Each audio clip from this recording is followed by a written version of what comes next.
तीन छोटी छोटी कहानियां सुनाऊंगा, फिर सीधे टॉपिक पर आते हैं। पहली कहानी, बात साल 1969 की। एक शख्स अलीगढ़ मुस्लिम यूनिवर्सिटी में एडमिशन लेता है। एमए उर्दू कोर्स में दाखिला वो लेते हैं।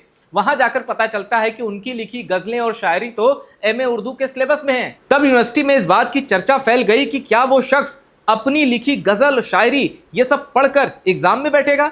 तब प्रोफेसर ने कहा, ऐसा नहीं होगा, हम उनके लिए अलग से पेपर बनाएंगे, उनकी गजलें सिखाई जाती रहेंगी, लेकिन वो अपनी गजलों के लिए एग्जाम नहीं देंगे। फिर उनके लिए अलीगढ़ मुस्लिम यूनिवर्सिटी के प्रोफेसर ने अलग क्वेश्चन पेपर बनाया और फिर उस छात्र ने, उस शख्स ने वो एग्जाम दिया। अब दूसरी कहानी, एक नौजवान दिलीप कुमार साहब से मिलने जाता है। ग्रेट दिलीप कुमार, उनसे उनका ऑटोग्राफ मांगता है, थोड़ी बातचीत भी होती है। और जब दिलीप कुमार को पता चलता है कि वो किसके बेटे हैं, तो दिलीप कुमार ऑटोग्राफ देने की बजाय 2 लाइन की एक शायरी लिख देते हैं। वो शायरी है, उजाले अपनी यादों के हमारे साथ रहने दो, न जाने किस गली में जिंदगी की शाम हो जाए। और अब तीसरी कहानी, साल 1972, शिमला समझौता, भारत की प्रधानमंत्री इंदिरा गांधी के बीच और पाकिस्तान के प्रधानमंत्री जुल्फिकार अली भुट्टो के बीच। और तब जुल्फिकार अली भुट्टो एक शेर पढ़ते हैं, क्या? दुश्मनी जमकर करो लेकिन ये गुंजाइश रहे, जब कभी हम दोस्त हो जाएं तो शर्मिंदा ना हो। अब इन तीनों कहानी के केंद्र में एक ही शख्स है जिसका नाम है सैयद मोहम्मद बशीर, और जिन्हें हम कहते हैं बशीर बद्र। पहली कहानी में बशीर बद्र साहब ने जब 1969 में अलीगढ़ मुस्लिम यूनिवर्सिटी में एडमिशन लिया था एमए उर्दू में, तब वहां उनकी गजलें पहले से ही पाठ्यक्रम में थी। दूसरी कहानी, दिलीप कुमार से मिलने वाले उस नौजवान का नाम था नुसरत बद्र, जो कि बशीर बद्र साहब के बेटे थे। उनका इंतकाल हो गया, बशीर बद्र साहब का भी इंतकाल हो गया। नुसरत बद्र ने दिलीप कुमार से मुलाकात में बताया कि वो इनके बेटे हैं, जिसके बाद दिलीप कुमार ने 2 लाइन बशीर बद्र की ऑटोग्राफ देने की बजाय वो 2 लाइनें लिख दी। तीसरी कहानी में आपने जाना कि जुल्फिकार अली भुट्टो शिमला समझौते में इंदिरा गांधी से मिलते हैं और भारत के एक शायर को कोट करते हैं। अब बशीर बद्र साहब को मैं आज इसलिए याद कर रहा हूं क्योंकि ईद के दिन यानी 28 मई को बशीर बद्र साहब का भोपाल में इंतकाल हो गया।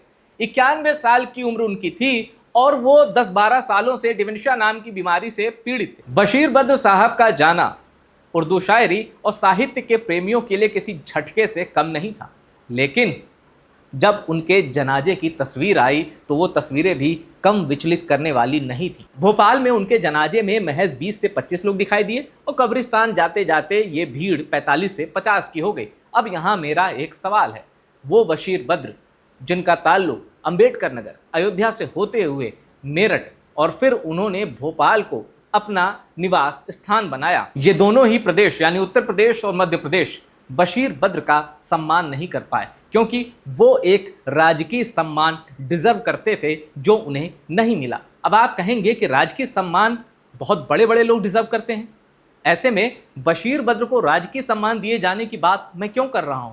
मेरा सिर्फ एक सवाल है कि अगर श्रीदेवी को तिरंगे में लपेटा जा सकता है, उन्हें राजकीय सम्मान दिया जा सकता है, तो बशीर बद्र साहब को क्यों नहीं? राजकीय सम्मान का मतलब है कि अंतिम संस्कार का सारा इंतजाम राज्य सरकार की तरफ से किया जाएगा।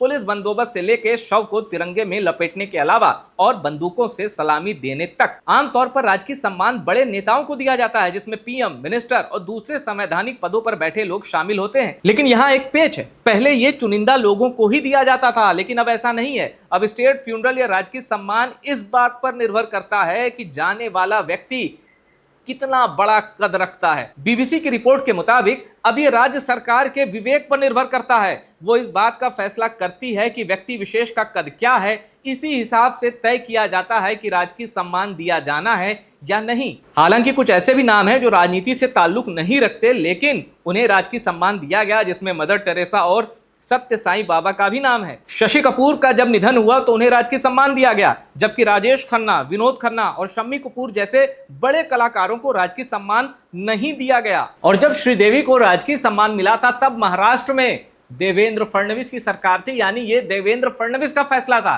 कि श्रीदेवी के शव को तिरंगे में लपेटा जाए, उनका अंतिम संस्कार राजकीय सम्मान के साथ किया जाए। तो ऐसे में सवाल है कि मध्य प्रदेश के मुख्यमंत्री मोहन यादव ये फैसला क्यों नहीं ले पाए?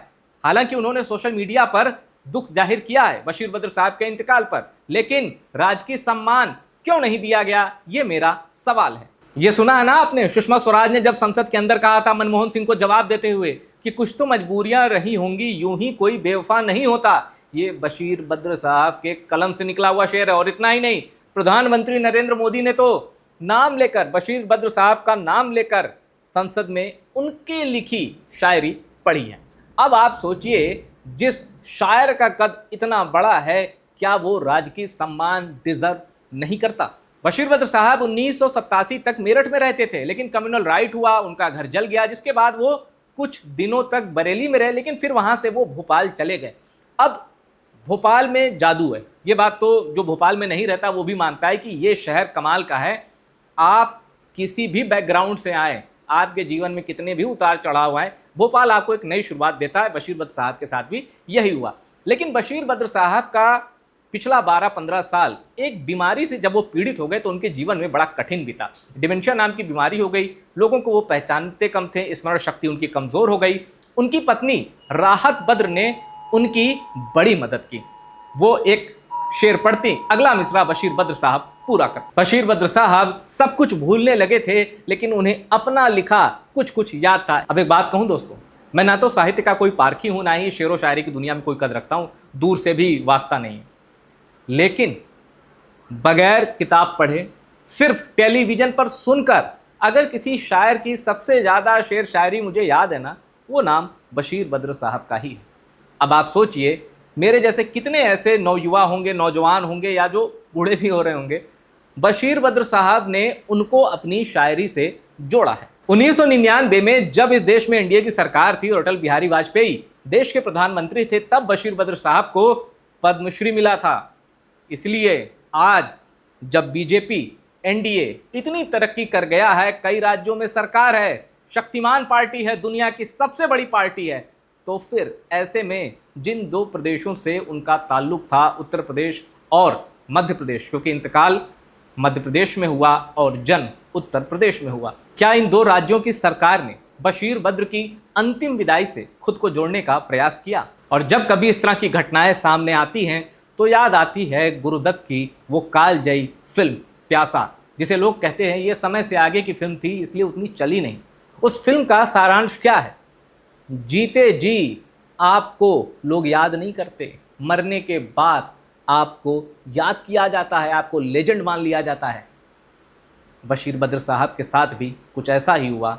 जीते जी उनकी कद्र काश अगर लोग कर लेते तो जनाजे में 20 से 25 लोग और कब्रिस्तान में 40 से 50 लोग नहीं दिखाई देते। हालांकि बशीर बद्र साहब की कलम में स्याही नहीं समंदर था, इसीलिए उर्दू जगत और साहित्य में उन्होंने इतनी नदियां प्रस्फुटित की हैं, कयामत तक लोग उससे तृप्त होते रहेंगे। और अगर ये वीडियो दो राज्यों की सरकार तक पहुंचता है तो मेरी अपील है कि बशीर बद्र साहब के जाने के बाद उनके परिवार का अच्छे से ख्याल रखा जाए। फिलहाल टॉप सीक्रेट में इतना ही। टॉप सीक्रेट की ये रिपोर्ट पसंद आई शेयर करिएगा और टॉप सीक्रेट को सब्सक्राइब जरूर करिएगा।